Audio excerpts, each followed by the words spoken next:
A filosofia não precisa saber muitas coisas, mas muito.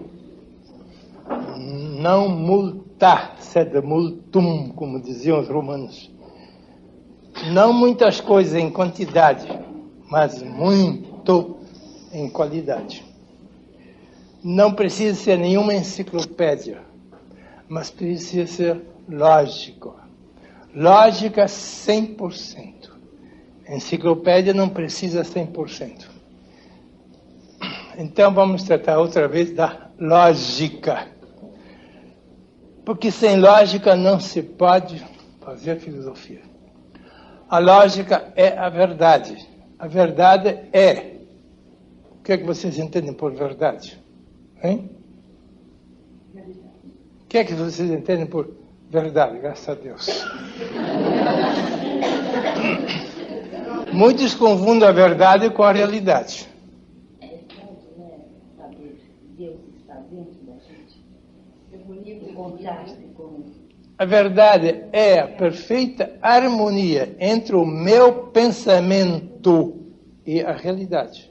Isso se chama verdade. Verdade é uma relação. A realidade não é uma relação. Deus é a realidade. E se eu tenho ideia exata sobre Deus, eu estou na verdade. A verdade é a harmonia entre o pensamento e a própria realidade. Isso se chama verdade. De maneira que verdade só pode existir na humanidade. Abaixo de nós, na animalidade e lá para baixo, não há verdade, nem o contrário de verdade é o erro. No mundo animal não há verdade.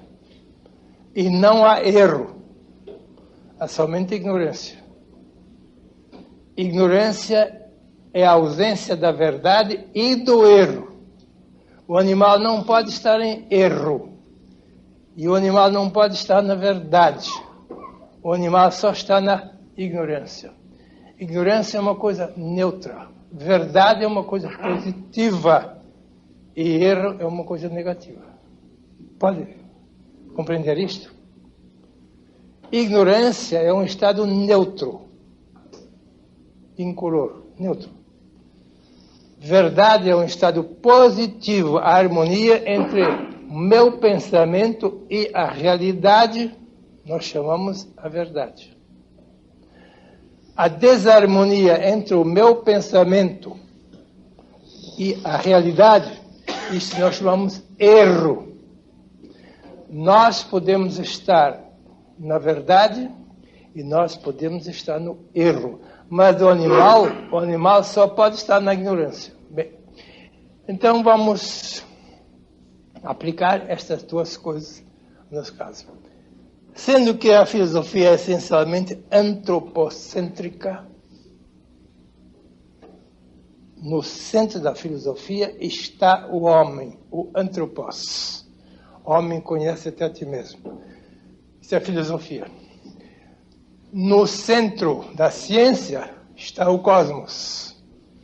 O cosmos, o universo, é o objeto da ciência. Tudo que pertence ao cosmos é objeto da ciência. Tudo que se refere ao antropos, ao homem, isto é filosofia. Então temos que tratar seriamente o que se refere ao antropos. Vamos usar duas palavras que já usei, mas vamos geometrizar isto. Os gravadores estão mal porque não podem botar geometria aqui. Vamos usar dois sinais. Este e este.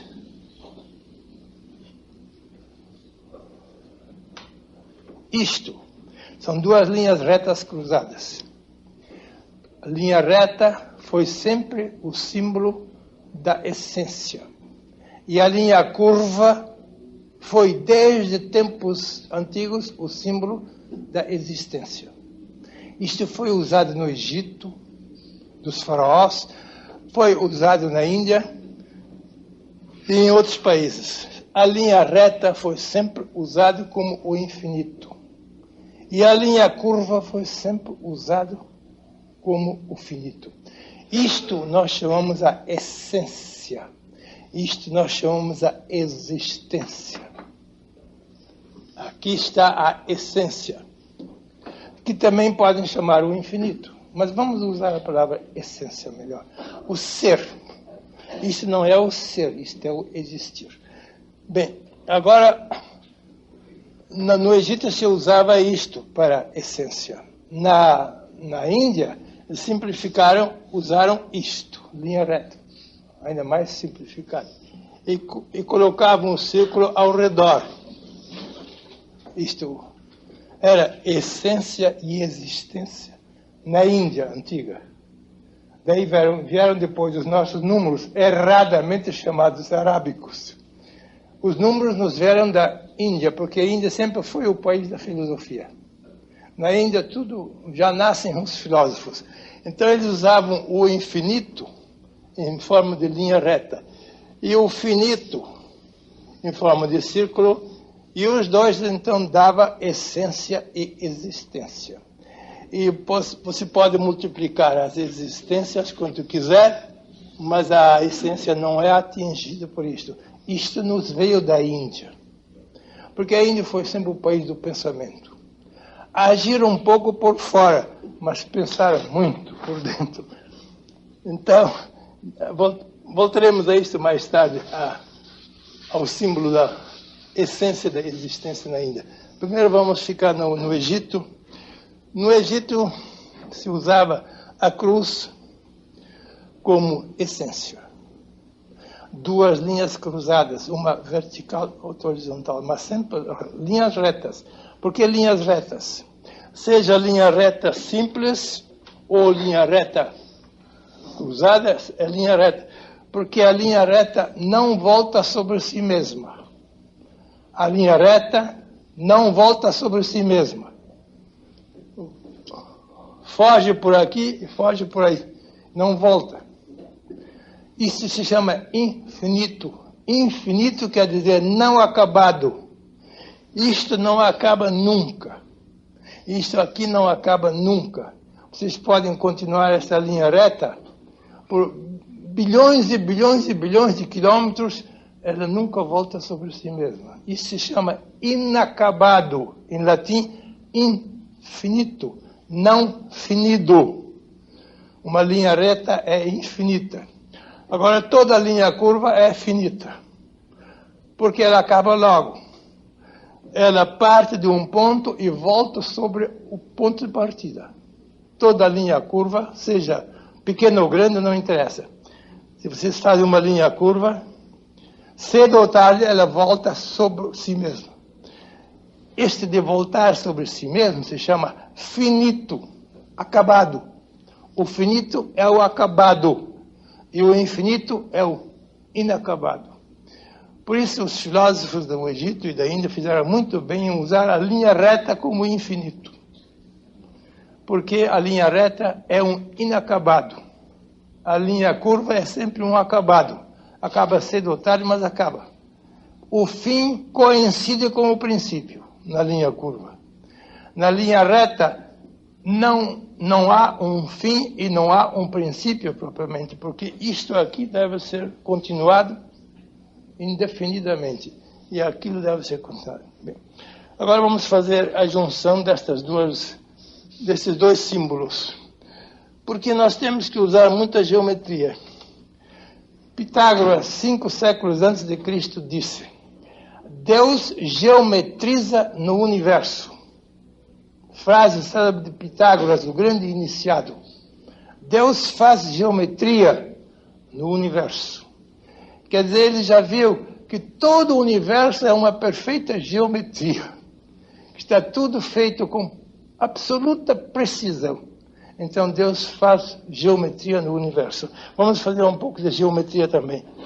Então vamos combinar estes dois sinais de diversos modos. Porque isso é importante para a essência e existência. O homem primitivo só vê isto. Ah, este giz é horrível. Nunca existiu um giz bom para si. O homem primitivo e o animal ou o homem primitivo, que só trabalha com os sentidos, que só trabalha com ilo e bios, não trabalha com nós nem logos. Já sabem essas palavras. Isto, pelos sentidos, nós só vemos a existência. Isto é o símbolo da existência, o círculo. Isto pode ser verificado pelos sentidos. Não só pelos sentidos humanos, mas também pelos sentidos animais. Eles podem ver a existência de alguma coisa, mas nada sabem da essência. Porque a essência não é objeto dos sentidos. A essência é objeto da inteligência, do nós, como diziam os gregos, e muito mais ainda do logos, da razão. Inteligência e razão verificam a essência, mas os sentidos só verificam a existência. A existência sempre é alguma coisa concreta. Mas a essência não é uma coisa concreta, é uma coisa abstrata. Isto é concreto. Agora, podemos fazer diversas combinações. Então, no estado mais primitivo da evolução humana, a criança também só percebe existências. Vocês não podem perguntar nenhuma criança sobre essência, mas podem falar sobre existência. Há muitas existências para ver, para ouvir, para tanger, que tudo é existência. Não é?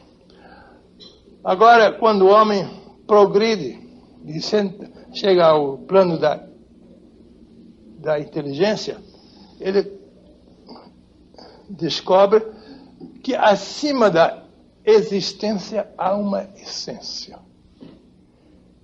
A primeira descoberta que ele faz é fora das essências, fora das existências sensoriais que a gente pode ver, ouvir, tanger, perceber por qualquer um dos 5 sentidos, deve haver uma essência. Isso desponta no homem, no princípio, quando ele entra na inteligência, ou pelo menos quando ele passa da inteligência para a razão, geralmente já na inteligência, ele começa a suspeitar que nem tudo é existência. Que deve haver uma essência acima da existência. Que deve haver o infinito, como nós diríamos, acima dos finitos. Então ele localiza a essência fora da existência. É o primeiro passo que todo homem dá. O homem mais primitivo, mais selvagem, invoca a divindade. Seja qual for o nome que ele dê à divindade. Porque ele acha que ele depende da divindade de algum modo. Ele, a existência, depende da essência de algum modo, para o bem ou para o mal. E se a essência lhe for favorável, tudo vai bem na sua vida. Mas se a essência não lhe for favorável, tudo vai mal. Porque ele não entende que isto é necessariamente uma divindade benéfica. Também pode ser uma divindade maléfica. Porque todo homem primitivo acredita em divindades benéficas que nos fazem bem e divindades maléficas que nos fazem mal. Mas é essência. Pode ser para ele uma essência benéfica, uma essência maléfica. Mas ele gosta que seja uma essência benéfica. Então ele procura todo o possível para se fazer amigo da essência. Há muitos modos de se fazer amigo. E se ele não sabe como fazer boa amizade com a essência, ele pergunta aos sacerdotes, aos iniciados, aos pajés, ou seja o que for o nome que dê, todos eles acreditam que há certos homens que entendem da divindade, da essência, portanto. Ele não entende nada, é leigo, mas o meu mestre, o meu guru, o meu pajé, ele disse que tem relações boas com a divindade. Então, vamos saber dele o que é que devo fazer para que a divindade me seja favorável e propícia. Uso muitos meios, sacrifícios e mantras e gestos de toda espécie, orações milagrosas, recitando tal oração, a divindade lhe é favorável. Isto todo selvagem sabe desde o princípio, porque ele pergunta a alguém que sabe. Ao menos ele supõe que ele saiba. Bem, então esse é o estado primitivo. A essência do homem descobre que há a existência do homem descobre que há uma essência. Mas, pouco a pouco, ele descobre que a essência não está fora dele, mas que está dentro dele mesmo. Então, ele faz a grande descoberta da imanência. Primeiro, ele acreditava numa essência transcendente. Depois, ele verifica que também a essência transcendente está nele. E muitas vezes ele se identifica completamente com a essência. Então, ele cai naquilo que agora se chama panteísmo. Eu sou interiormente esta essência. Ela existe também fora de mim, mas interiormente eu sou a essência. Antes ele era... Aqui ela acreditava numa essência ausente, numa essência distante, numa divindade transcendente. Fazia orações e tinha fé. Ele tinha fé. Ele não tinha experiência, mas ele tinha fé entre a sua existência humana e a essência divina. Agora ele já faz uma espécie de experiência. Ele experimenta a própria essência divina dentro de si. Aqui ele era monoteísta. Isto é monoteísmo. Isto já é panteísmo. São estágios preliminares da evolução. Primeiro, ele não sabe nada. Agnóstico. Agnóstico é que não sabe nada. Depois ele se torna monoteísta. Um só Deus. Monos e Theos, um só Deus. Há só uma essência e há muitas existências. Finalmente ele descobre que a essência divina não está só fora dele, mas também dentro dele. Então ele cai numa espécie de panteísmo. Mas ele vai progredindo na sua... E verifica isto. Verifica que a essência está tanto fora dele, como também dentro dele. A divindade é transcendente e é imanente. Esta parte da divindade está dentro dele. E esta parte da divindade está fora dele. E então ele verifica que há outras existências, os seus irmãos e mesmo os animais, e que todos estão dentro da mesma essência. Então ele faz a descoberta do grande monismo. Aí ele se torna monista. Monos quer dizer um. Há só uma essência. Embora haja muitas existências pequenas e grandes, e ele verifica que a essência única está em todas as existências múltiplas, em qualquer existência, numa pedra, numa planta, num animal, nele e em qualquer outra existência. Aí ele descobre a imanência da essência na existência.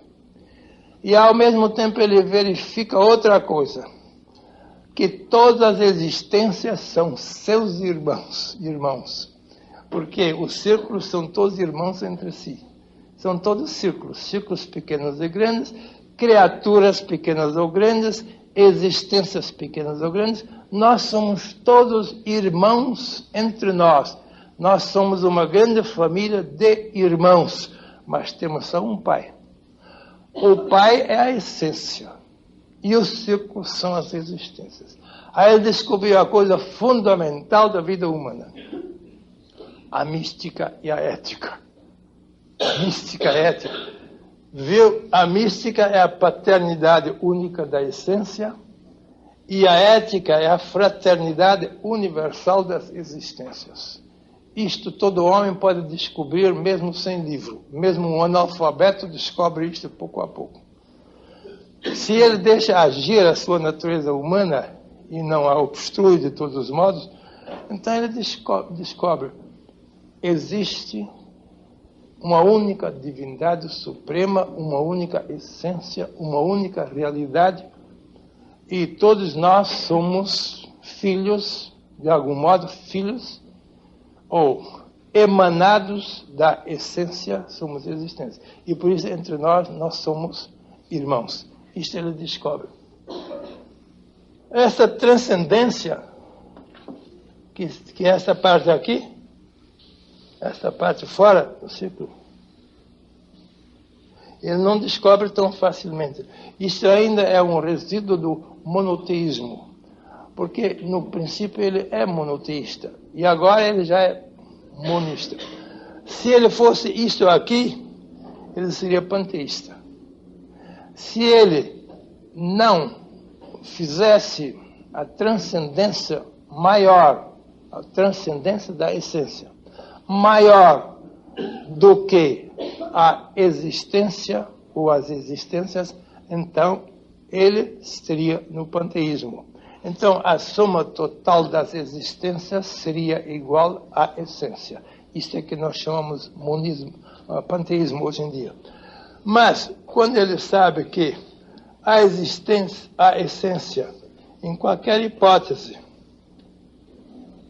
é maior do que a sua essência, a existência ou a existência de todos os outros seres, então ele está no monismo. Este é o último estágio de toda a evolução humana. Todos os grandes gênios da humanidade foram monistas. Não foram monoteístas propriamente. Porque no monoteísmo ainda há duas coisas separadas. No monoteísmo há uma separação entre a existência e a essência. Todo monoteísmo é dualista. Não é monista. Monista é onde tem um. E dualista onde há dois. No dualismo há uma separação entre a essência e a existência. Eles perguntam então de onde vêm as existências. E a resposta é: as existências não vêm da essência, mas foram criadas do nada. É a tese de todo monoteísta. As religiões cristãs aqui no Ocidente são quase todas monoteístas. Por isso nós temos que aprender no catecismo, na escola dominical, que o mundo, as existências são o mundo e os homens e tudo são existências. As existências foram criadas do nada pela essência. Isto é monoteísmo. Então, isto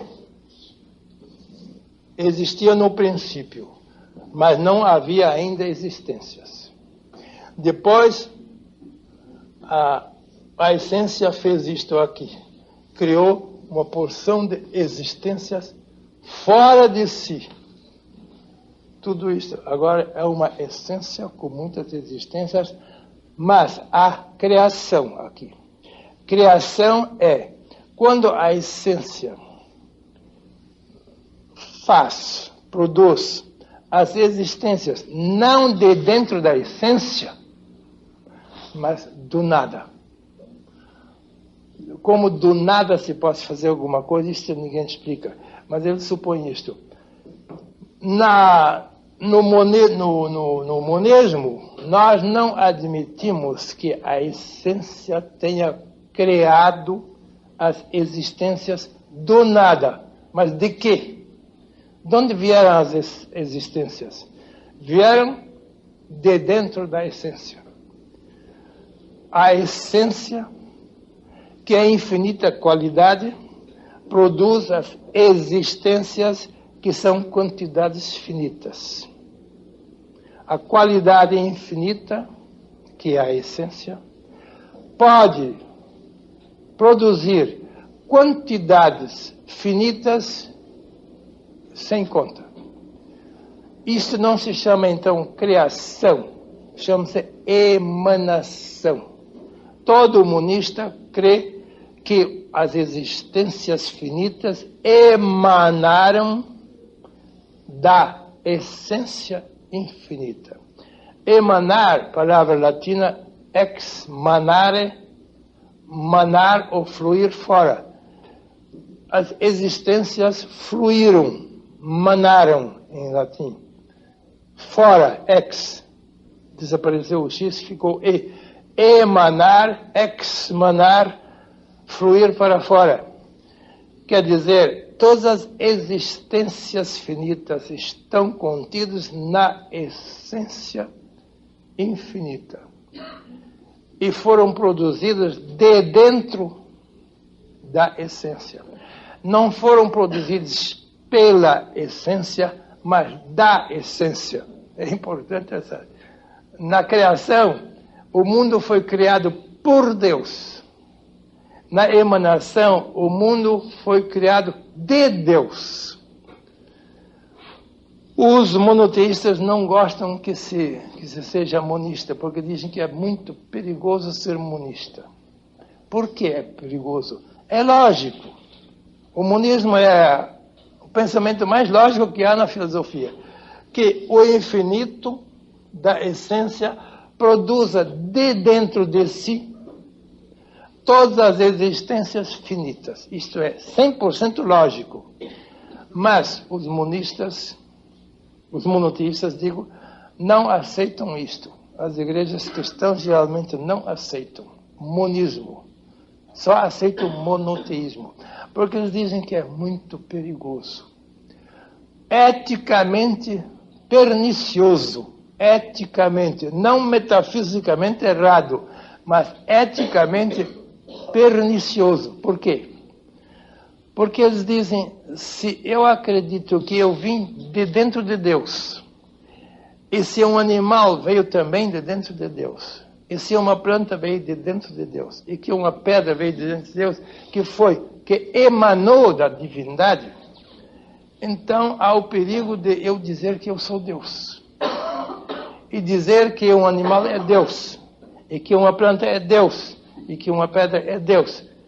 E isto é contra a ética, porque isso seria uma presunção da minha parte, dizendo, eu sou Deus. Seria imanência sem transcendência. Se eu me esquecesse desta transcendência, eu podia me identificar completamente e dizer, eu e Deus somos um. Deus está em mim, eu estou em Deus. Isto seria, então, um perigo moral. Um perigo moral. Porque, nesse caso, eu podia dizer, se eu pratico o mal, eu não tenho culpa. Deus tem a culpa, porque foi Deus que praticou o mal em mim. Se eu sou bom, é merecimento de Deus. E se eu sou mau, é culpa de Deus. Este, dizem os monoteístas, é o perigo do monismo, porque o homem se identifica facilmente com Deus e perde toda a sua moralidade, toda a sua ética.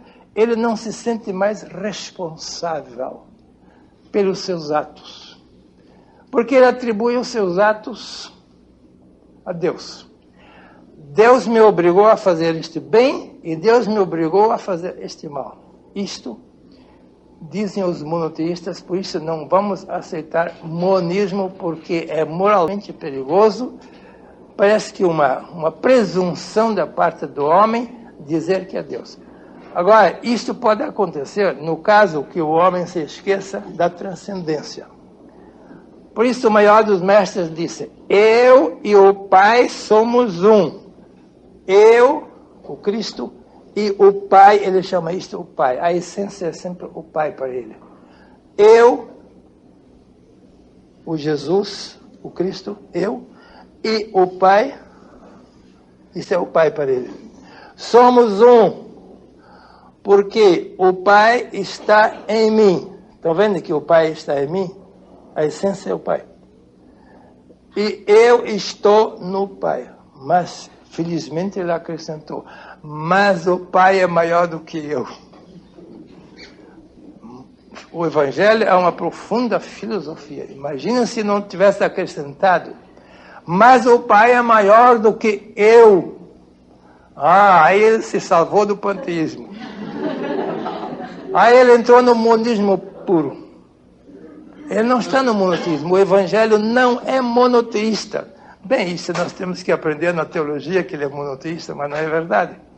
O Evangelho é rigorosamente monista. Por quê?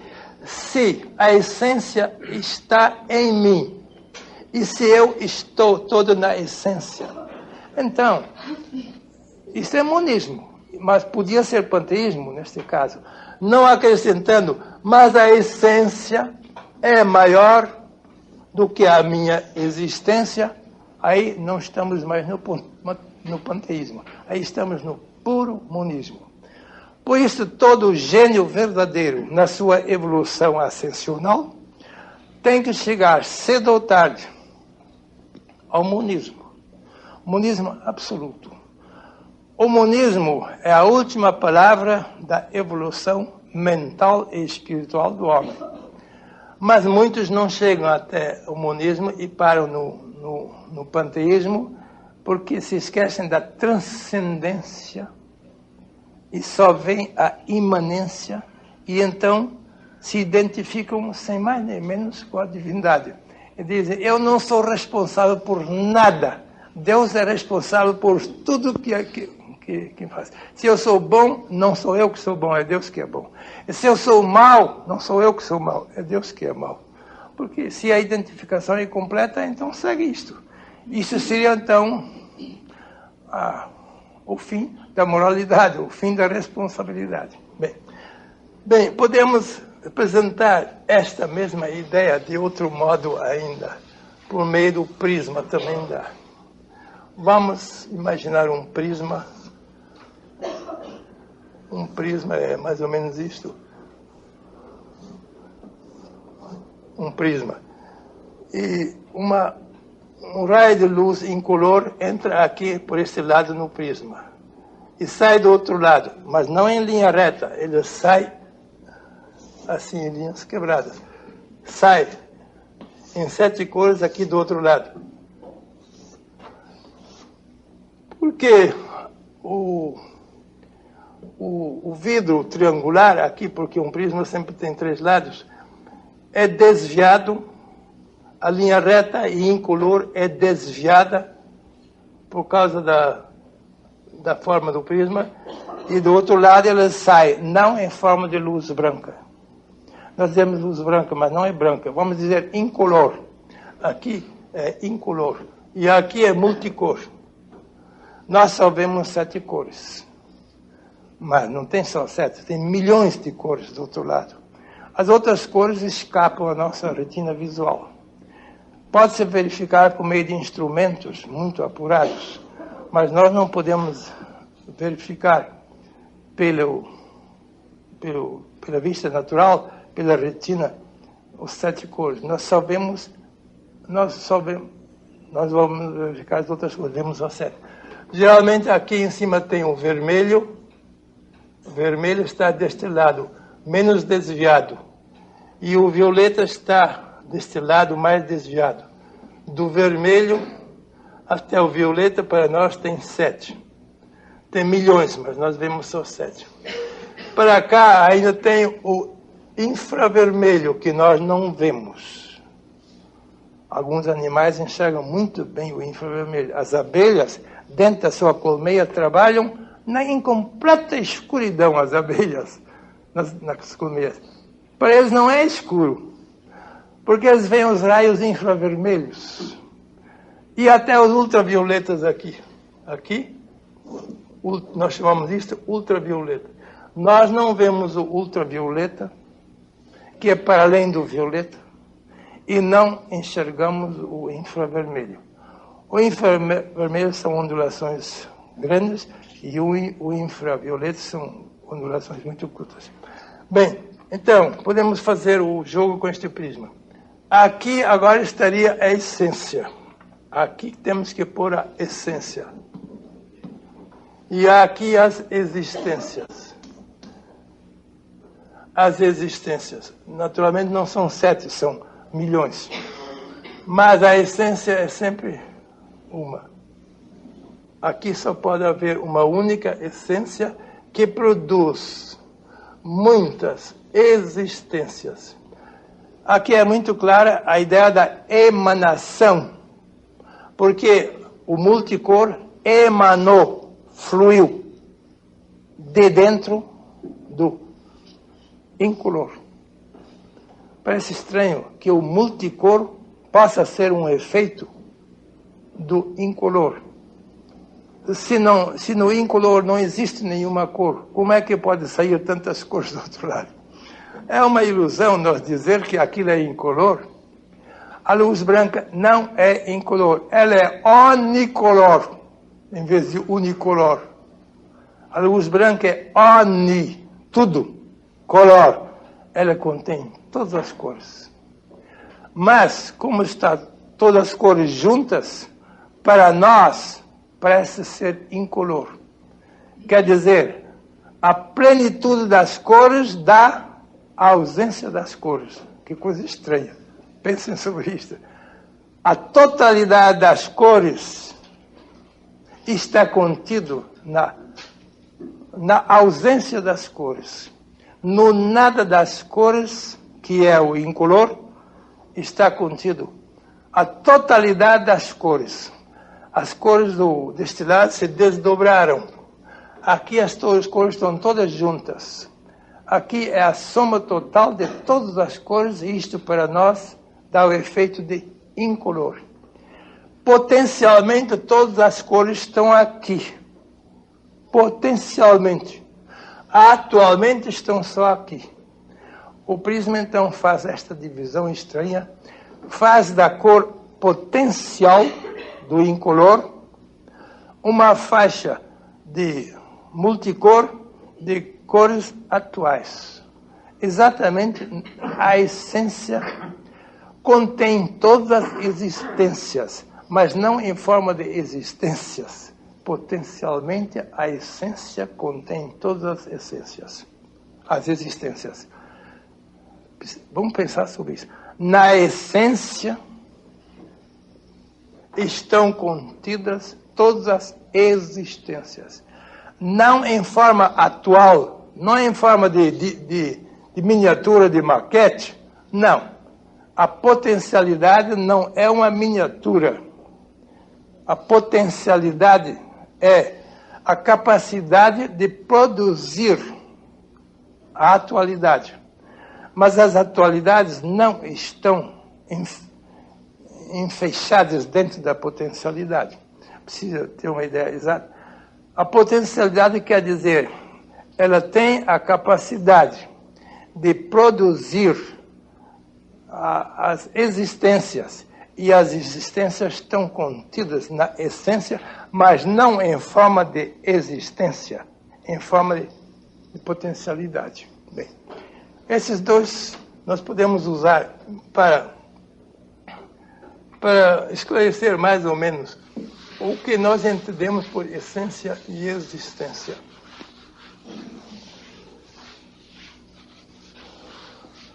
Então, depende da evolução do homem até onde ele chega. Se ele está no mundo dos sentidos, no hilo ou no bios, na matéria ou na vida, aí ele não percebe nada da essência. Se ele sai do mundo da matéria e da vida e entra na zona do nós, da inteligência, aí ele começa a perceber vagamente a essência, mas ainda não na sua forma definitiva, não como imanência e transcendência. Primeiro, ele só percebe a existência como transcendência. Primeiro, ele se torna monoteísta, porque ele suspeita antes, ele não vê. Ele crê mais, ele crê que há uma essência acima das existências. E enquanto ele crê, ele é monoteísta. Depois ele tem experiência de que a essência não está somente fora das existências, mas ele também está dentro da própria existência. Então ele pode cair no panteísmo, se ele perder a noção da transcendência.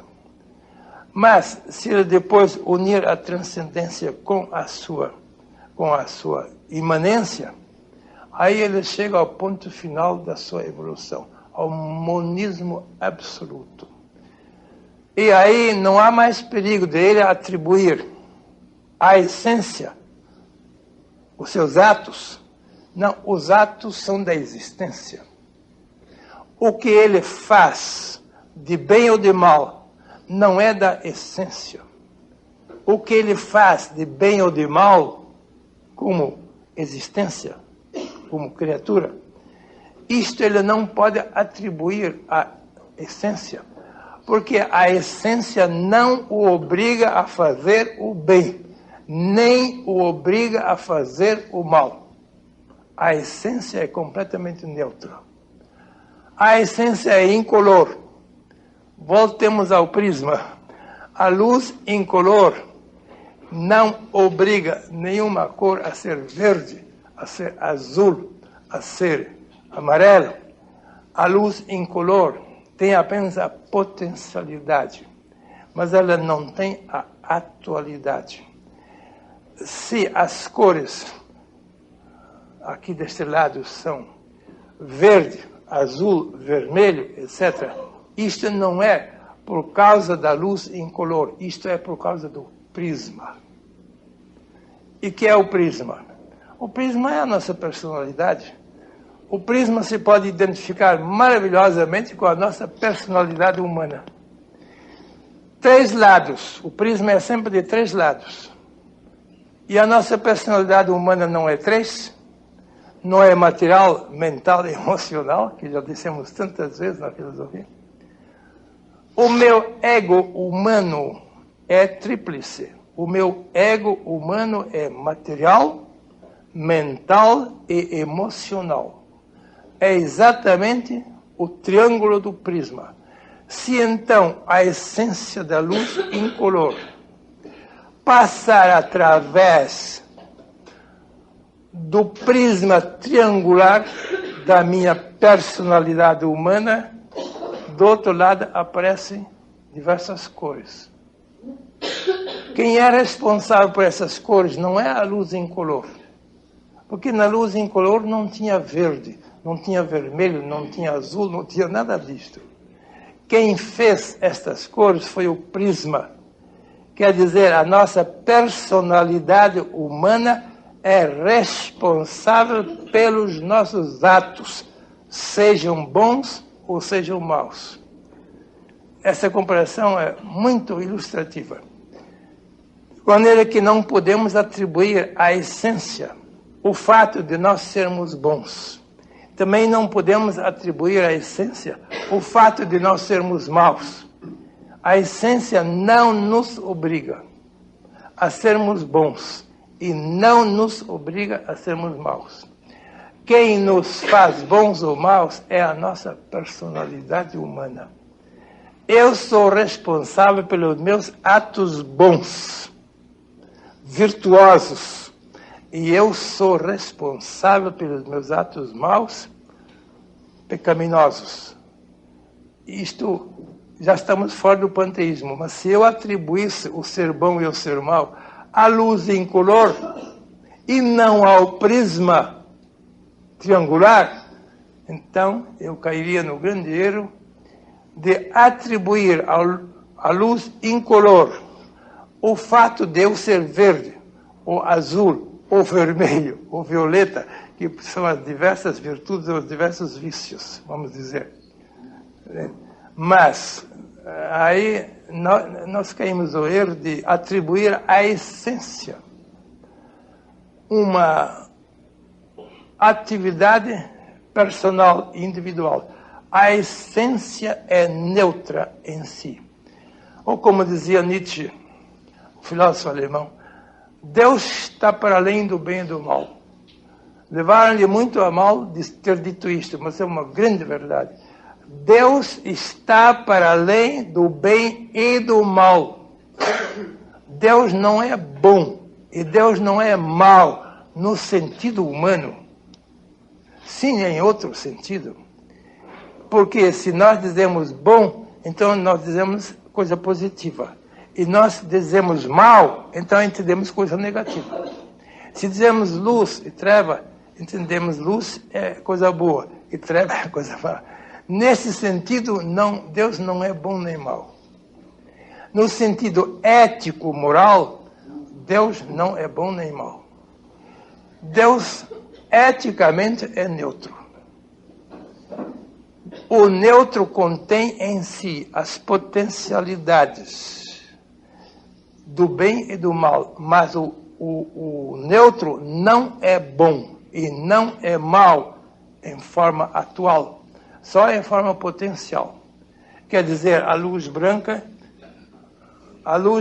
pode ser considerada como a essência inteiramente neutra, que, individualizando-se através da nossa personalidade humana, que é o prisma, então, do outro lado, aparecem as diversas cores, mas que não estavam como cores no incolor, não estavam como cores no incolor. Nós somos responsáveis pelo bem e pelo mal, e não podemos atribuir a Deus nem a um antideus. Outros atribuem ao diabo, mas nem isso está certo, nem a Deus, nem ao antideus, o fato de nós sermos bons, ou o fato de nós sermos maus. Permanece no monismo absoluto, absoluta responsabilidade. Eu sou o único responsável pelo ser bom. Eu sou o único responsável pelo ser mau. Porque eu, através da minha personalidade humana, triangular, através do meu ego, é que produzi as cores que eu não recebi do incolor, mas que eu fabriquei através da minha personalidade humana. Esta é a base de todo o verdadeiro monismo absoluto. Vamos terminar aqui.